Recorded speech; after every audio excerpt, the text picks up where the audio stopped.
right. In a 3. Hang on. Oops. Man, I need a little WD-40 on my wood still here. In 3, 2, 1.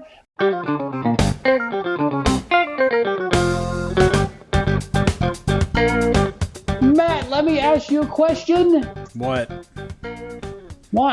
How much property damage has been done over the Superman franchise? / are there insurance people in that universe? Because I gotta imagine they stopped doing insurance a long time ago, right? There's actually there was a TV show about that. Hit me. What was this thing called? I can't remember what it was called, but I think Vanessa Hudgens and Alan Tudyk and Ron Funches were in it. Oh, no, that's not what that was. Well, it was kind of great show, by the way, but it wasn't specifically Superman, but yes, it was like the DC. Accountants. Right, but there's a clip that was circulating the other day of an episode where Lois Lane dies. Yeah. And Ron Funches gets really excited, and he's like, oh, no, before he turns the world back in time, we can do whatever we want. I love that show. Gosh dang it, can we just talk about that show the whole time? What was that called? Like The Alternatives or something? I think that's the problem, right?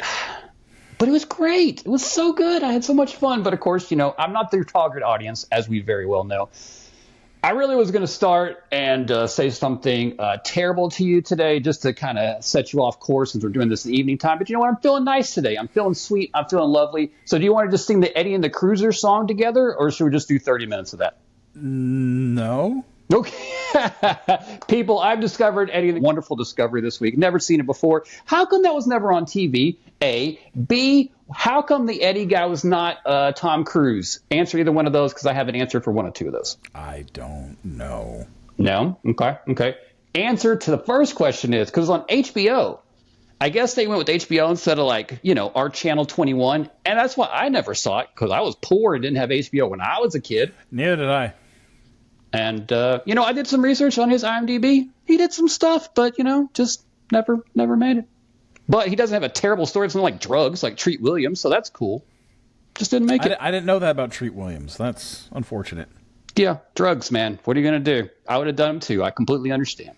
Eddie and the Cruisers, everybody. Go watch it. So when you tell me that I don't watch anything besides crime thrillers, where does Eddie and the Cruisers fall in that section? Well, I've never heard of it. You've really never heard Eddie and the Cruisers? Okay. No. It's not your fault. It seems like a lot of people haven't, but certain people who love it just freaking adore it. So what is it? So 1983, a doo-wop band, I guess you could call them, in the 50s, starts beginning to have success for their first record. They go to record their second record, and the lead singer dies kind of mysteriously. And so the story is them several years later, looking back on those times. Tom Berenger is in this movie. Do they solve the murder? It's not spoiler alerts. Okay, you answered your own question. It's not a murder. It's a mysterious death. Question.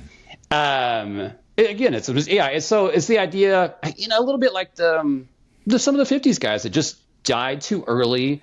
And they lost, whatever that was, and they hold the nostalgia for this thing that may or may not have been. David Silver's dad also stars in this movie, so I don't know how it can't be great. Honestly, I think you like it. I think you like it a lot. It was a lot of fun. It's good stuff. A little sad, but I didn't cry. Did I cry this week at another movie? You better believe I did. Is that movie called Two Guns, starring Denzel Washington and Mark Wahlberg? I don't know. Tune in later to find out. In the meanwhile, I said you got to tune in later, buddy. I definitely watched it this last week. Okay. I definitely did. Did you see the new Faces of Death trailer for this new movie? Yeah, what? Okay, I just don't understand what we're doing.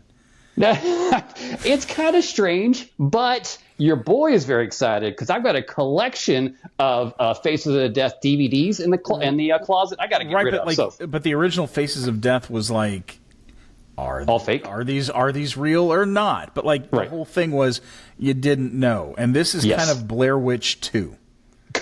Correct. Yes, I concur with that assessment of that. The sequel that everybody loved so much. Blair Witch 2, Book of Shadows. I don't think I could have remembered the second part of that, but yeah, it's interesting. They're trying things. At least horror movies are trying things right now, right? I guess. I mean, this isn't you're remaking freaking Cape Fear. Again. Oh, The first one was great, and then we got a remake, which was Scorsese's worst movie. It's not Scorsese's worst, but like, ooh, it's definitely lesser Scorsese. Sure, but like, it's still fun, and it gave us like one of my favorite episodes of The Simpsons.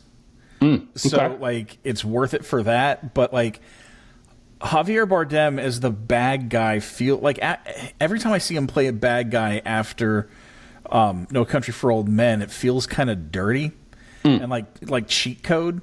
Like, honestly, I think Patrick Wilson as the bad guy would have been a lot more interesting.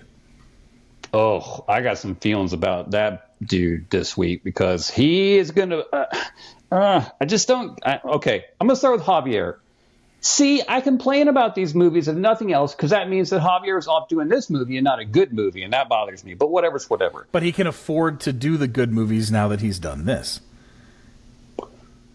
Yes, and oh man, some of that AI stuff we're talking about later falls right into this thing. But still, that took time out of what he could be doing to be able to do this. But here, you got to make money. Now, Patrick Wilson, however, why has he decided that this is the character that he's going to play? I'm sure this is all he gets offered now, so I kind of understand it. But my goodness, he's got range. Why does he keep doing this? Well, The Conjuring, I think, kind of, I don't want to say pigeonholed him because he hasn't been pigeonholed.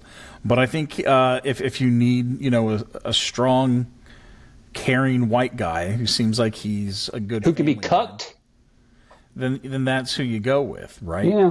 And I think that's actually why he might have done the both of the Aquaman movies, because he actually got to have like a lot of fun and just kind of chew scenery. Oh, I imagine, yeah. Man, when he's on, dude, he did that movie Stretch. I don't know if you ever saw that. No, he's really good, and that's why I think having Javier Bardem play the guy who play the counselor would have been a lot more interesting, because that's definitely, first of all, it's playing against type. Yeah. Second of all, I would love to see Patrick Wilson just go like full on crazy psycho. I'd love to see that. Okay. Javier Bardem, we've already seen him as Anton Chigurh, right? Sure. Yep. And like, it's hard to get scarier than that. Like, one of the most tense scenes I've ever experienced in a cinema is just call it. Like, sure. Mm-hmm. He's so crazy dark and terrifying in that movie. And yeah, it's like, okay, well, we'll have him do this again. Fine. Can I have Patrick Wilson in a remake of 1 Hour Photo in the Robin Williams role? Ooh. Now, okay, first of all, no remakes of that, because that's... Okay, I know, fair. That was so good. But like, that's what I'm saying. Like, that's the kind of stuff where I'd like to see him do more. Yeah. Because I love Patrick Wilson. I think he's great. I've never disliked him on screen, but man, I'd like to see him do some weird stuff. Yes. Yeah, you got your paychecks, big dog. Let's go get some weird stuff going on. And I, too, love Patrick Wilson. I just wish that you would do other things. You know what I'm saying? Just, expand my horizons of you. Is that so wrong? No, and I need to get a beard trim and a haircut because I'm starting to look like Fat Rasputin. Luckily, I can't see you because it's turned the other way. Hey, let me ask you a question. Have you seen the Masters of the Universe trailer? And also, can I get some input on this? And also, why are we doing this? And also, go. Yeah, I've seen it. It's funny because that trailer came out today, the day we were recording this, the full trailer. And it's also the same day that I saw there's a new product being released. It is... for guys of our age, we're in our early 40s, the real Ghostbusters cartoon was a big deal. Yes. And they had a ton of toys, and they had a lot of like play sets, and they had the pack, and like it was blue and came with this foam yellow beam, because it can't shoot electricity. It's pretty fancy. And you could buy an ecto containment unit, like the trap, Yeah. And I saw a thing saying they're re-releasing these for adults. Okay? Not for kids, for adults. They don't look like the ones from the movie. They look like the toys that came out 40 years ago. And I said that to say this. The level of pandering to the man children is getting kind of exhausting. I'm so excited that you went here. And I am look at me, like I am that guy.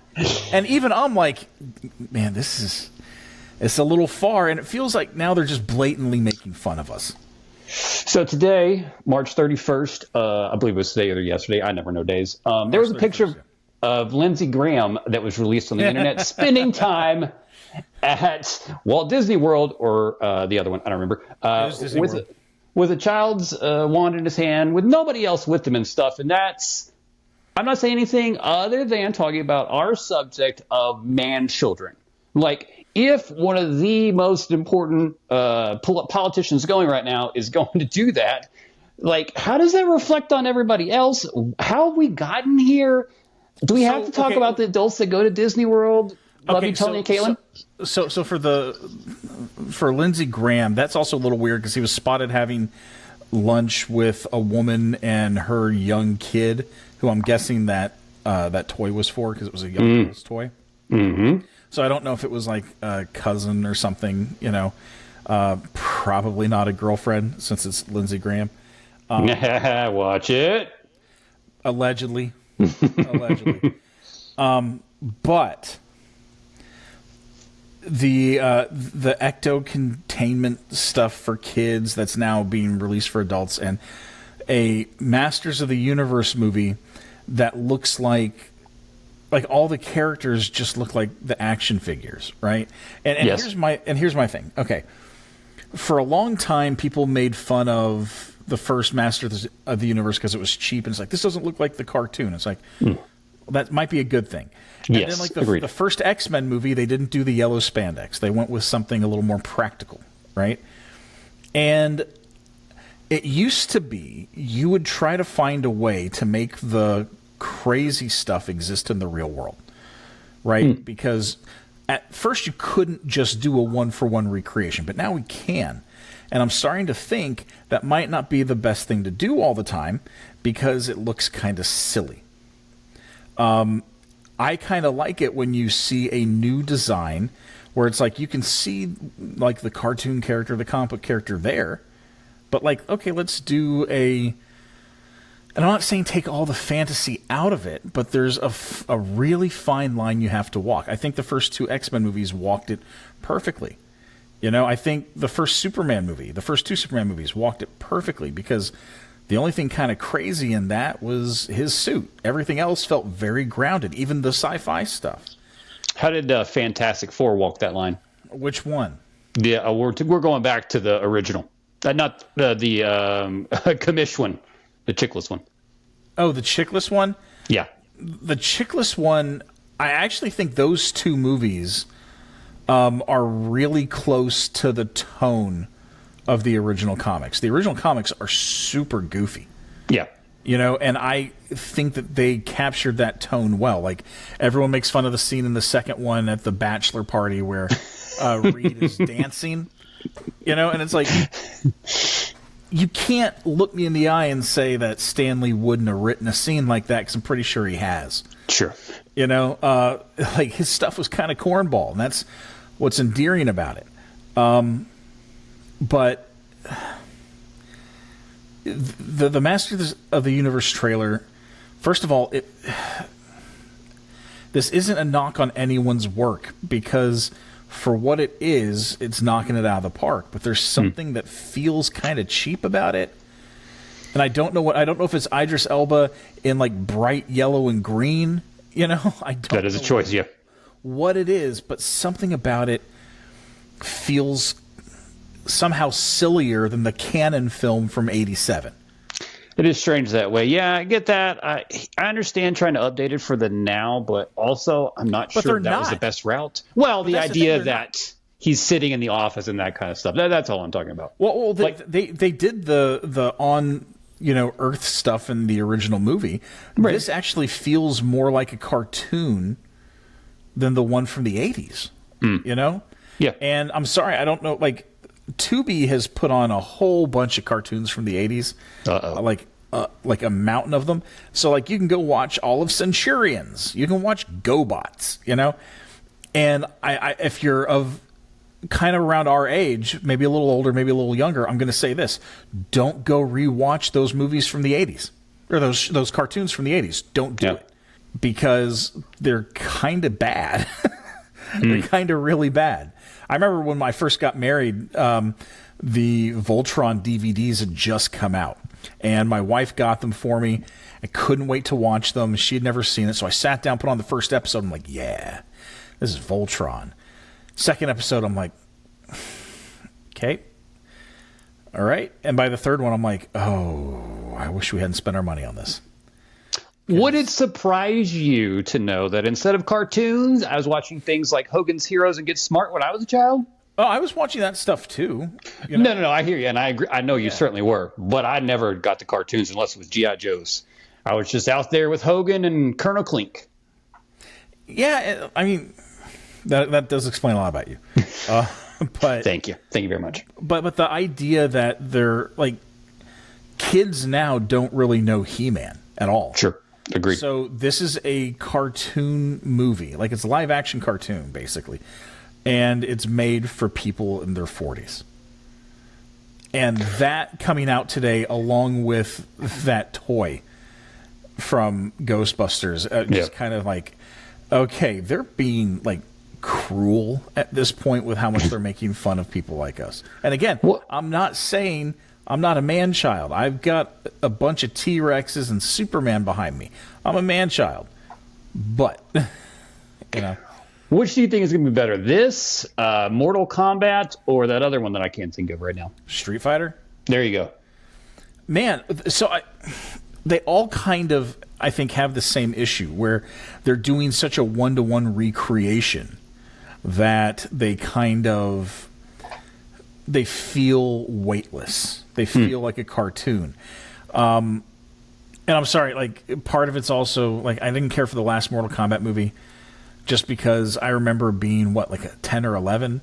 Yeah. And sitting in the theater, and as the New Line logo came on, you heard the Mortal Kombat! And just like right into the techno and fire. Yep. It's hard to get cooler than that. Yeah. You know? And there's some kind of cool factor that these things are missing. I think part of it might be it's hard to get involved in stakes with characters when everything around them, and oftentimes the characters themselves, are completely synthetic. Oh, yeah. Like how can I be afraid that someone's, in Mortal Kombat is going to get a roundhouse to the face if they're a cartoon, And even if it's a guy in a suit, there's something physical there, but when everything's weightless, it's just, I don't know. I'm just an old man. You know who wouldn't have any of that shenanigans and tomfooleries is Chuck Norris. Unfortunately, Chuck Norris is no longer with us. Matt, let's spend a little time on, you know what? I would say he was not a top-tier guy for me. Stallone and Schwarzenegger certainly was the top tier. But, man, he was right there with the Seagulls of the world, and I love him for it. No. Hold. No. Seagal didn't have anything as close to being as cool as Invasion USA or like Delta Force. Like, no. Under Siege is pretty badass. I'm just saying. Okay. You take Tommy Lee Jones. Yes. And Gary Busey out of that movie. Hey, man. Scottie Pippen had to have Michael Jordan. Sometimes my guy's got to have a couple other people with him. Chuck Norris, however, only needs explosions and kicks to get by. First of all, I don't think I've ever asked you this, and maybe I have. I've forgotten. Were you ever on Walker, Texas Ranger? No. No, because right around the time they started filming that, I'd lost my 2 front teeth. And I had some offers because we had just moved here from L.A. and I had been doing acting.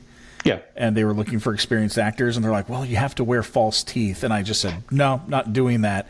And from then on, Katie Studios didn't really like me because I wasn't going to do it. But I do have kind of a weird connection to Chuck Norris. Let's get it. I love weird connections. When I was a young kid in L.A., I studied American-style karate, right? And my sensei was Chuck Norris's student. I saw Invasion USA at the Great Texas Theater one time when I was in town. And let me just tell you, to experience a Chuck Norris movie on the big screen is such a special, special treat. I mean, at this point, the Invasion USA has been cut down to just the explosions. And so if you just want to ride 85 minutes of glory be to heaven, that is the way to do that. Check that out in theater when they blow up an entire neighborhood. They weren't doing it like Chuck Norris. Did you ever watch Sidekicks in the theater? No, I did not. I put that on the other night, like the day after he died. That's the Jonathan Brandis one? Yeah. Yes. And my wife made it about 5 minutes into the movie until she was like, you need to turn this off right now. Nice. And I didn't tell her what it was. So the opening, she's like, this is the most ridiculous thing ever. And I'm trying to not ruin. It's like, oh, it's a kid's dream. You know, it's like a bad movie. Yeah. And I didn't want to ruin it, but I think her not knowing the setup just like instantly turned her off to it. Not saying it's a great movie, but like I enjoyed it as a kid. But when was the last time Chuck Norris? Well, that's true. When was the last time he was part of the zeitgeist? When was the last time? What was the last thing that he did? Too. Oh, good call. Good call. Well. Yes. Are you going to go in the real world now? Is that where you're about to go? Yeah. I don't want to do that. Yeah. That's just sad. Yeah. Don't be like Variety. Screw you guys. That was such a dick move. Yeah. You know. Yeah. But I think in movies, probably the Expendables 2. The Expendables 2, yeah. I mean, he was on our TV all the time when we were a kid. He had the exercise stuff. Always had his jeans on. He had that Chuck Norris event that he had like once a year. Karate event or whatever. Man, yeah. So the karate thing that he did for kids that he started with President H.W. Bush, apparently Schwarzenegger is taking over now. Oh, hell yeah. Yeah. That's awesome. I'll be honest with you. At the end of the day, I like Chuck Norris. Never really got into him, though. I don't know. Well, I think we grew up with not a lot of his movies in the theater. I think he was very much a second-run Canon Films kind of guy. You know? And there's nothing wrong with that at all. I dream to be that. We need more stuff like that. Yep. We need more Cameron Mitchells. For sure. More Joe Swansburgs. We'll get to him in a second, though. I want to keep talking about dead people. Do you want to? How about James Tolkien? Sure. Speaking of Masters of the Universe. There you go. Yeah, he was in Masters of the Universe. Yeah, I didn't take a look at the rundown until as we started. But no, James Tolkien. Guys, that's my fault. Don't let Matt take responsibility. That's me. I put it on last season's Excel spreadsheet. It's fine. But James Tolkien. Yes. I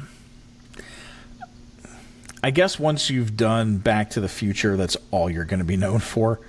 You know? Yeah, that's true. I mean, But he killed it, and I think like most everyone else in that movie, the third one is probably his best performance in that trilogy. I can get behind that. Marshall Strickland. Hey, okay, yeah, so we got our dead people. We didn't talk about dead people at the Oscars. They left out some people this year. They left out a bunch of people, yeah. That's got to be difficult. Do you know how difficult that job must be, though? Okay, but like also there's some times where they miss easy layups. Like the year that Patrick Swayze died. And he was like, I think he died pretty close to the event. Yep. How do you not end the in memoriam with that shot of him in Ghost, like going to the afterlife? How do you not end it with that? Like, how did they not end this year's with James Vanderbeek going, "I don't want your life"? Oh, they missed out. I love you, James Vanderbeek. I've been nothing but I was there for your B in Apartment 23. I've supported all James Vanderbeeks. Most all. James Van Der Beeks. Did I try to rewatch Dawson's Creek a couple years ago? Oh, COVID time. Not a great rewatch, buddy. Not a great rewatch. No. But yeah, it's frustrating because they only have a certain amount of time, but also it's like they miss some really big actors, and then they'll put like publicists in. Oh, sure. So it's of course. What are we doing here? That's the biz, baby. That's the biz. What do we want to go to? Another week. Hail Mary's on top. Project Hail Mary. Can't wait till you see it so we can talk about it. It was. I know. Well, my oldest just had surgery, so we've been a little preoccupied. Bit of real world things have taken over, but I believe when you see that, I'm going to be very joyous with you. I will say, by the way, and I could have missed this somewhere out there, and it doesn't matter that I'm about to say this because nobody besides me and you apparently going to notice, but there is a shout out to Primer in this movie that I was so excited to see, and I was the only one that squealed in the theater when it happened, but you know what? I'm used to that. It's okay. Well, I'm glad that you enjoy Primer. It is interesting that this is one of the most successful hard science fiction movies that isn't like based on another property and doesn't have like action or horror attached to right.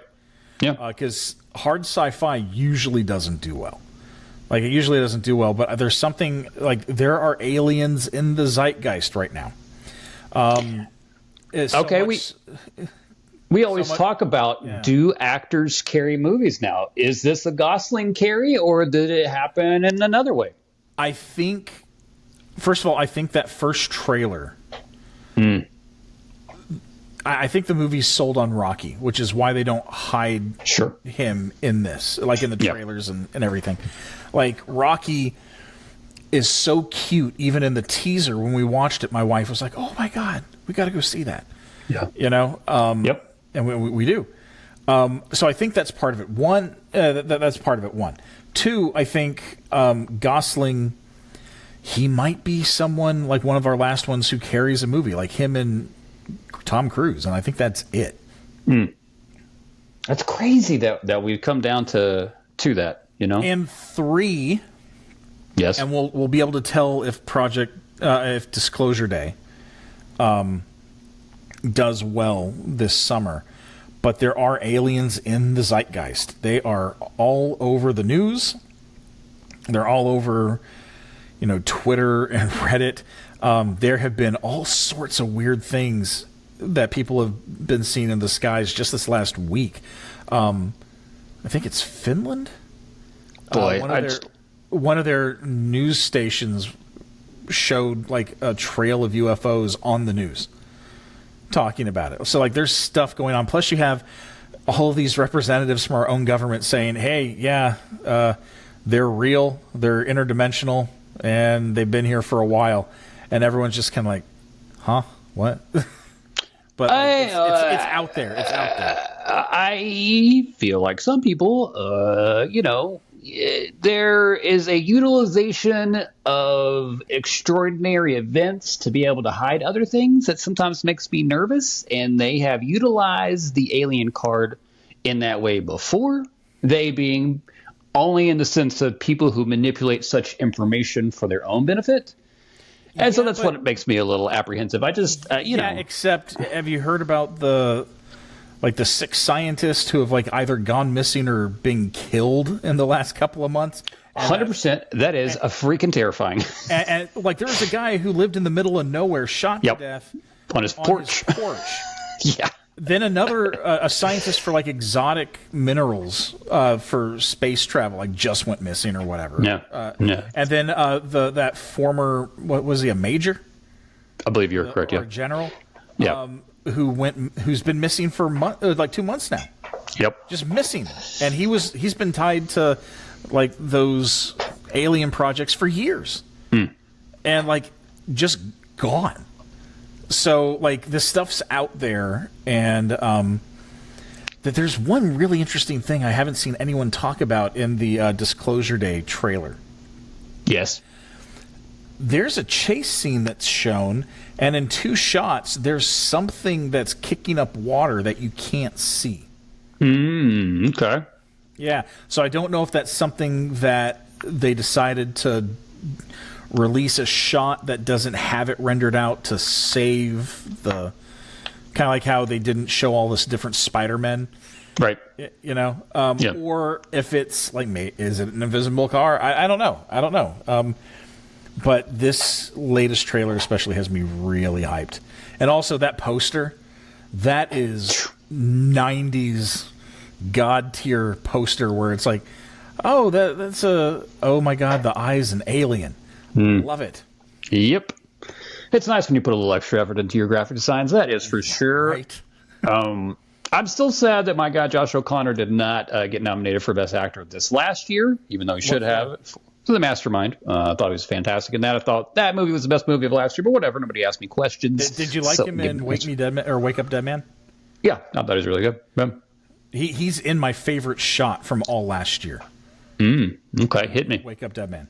Where he's talking to Benoit Blanc about faith, and as he's talking, you can see the sun come out behind clouds and illuminate him and give him like this halo. Sure. We watched it, and I watched it with my family. We all looked at each other and like, wait a second. Did we just, because it takes a minute, and we're like, yeah. Did that just, and we rewound it, and we're like, oh, wow. I'd love to be able to talk to Ryan Johnson about that one shot. Like, how did you do that? Yeah, I know, right? Yeah. God, sometimes, there are things like that. I'm just like, hey, how did this come together? I'd love to listen more about, how they did Rocky and Project Hail Mary. I've seen some of the talk about that and kind of how they brought all that together, not using green screens, which is fantastic. That's really cool that they were able to do that. I wish more people would do that.